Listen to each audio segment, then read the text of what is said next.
ఈరోజు ఆంధ్రప్రదేశ్ నెల్లూరు పట్టణము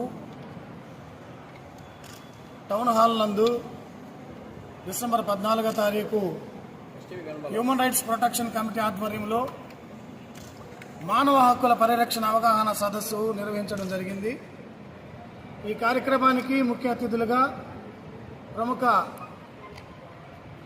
హైకోర్టు అడ్వకేట్గా మాజీ న్యాయమూర్తిగా ఉన్నటువంటి శ్రీ జడా శ్రావణ్ కుమార్ గారు పిలవడం జరిగింది. వారి కార్యక్రమానికి వచ్చి ప్రజలకు ప్రస్తుత కాలంలో జరుగుతున్నటువంటి మానవ హక్కుల ఉల్లంఘన గురించి ప్రజలకు చెప్పడం జరిగింది. ప్రజలలో అవేర్నెస్ కలిగించడం జరిగింది. మరి ఈరోజు సమాజం ఏ దిశలో నడుస్తుందో ప్రజలకి ఆలోచన కలిగించడం అనేది జరిగింది. ప్రజలలో మానవ హక్కుల మీద అనగా భారతదేశం రాజ్యాంగం కల్పించినటువంటి ప్రాథమిక హక్కు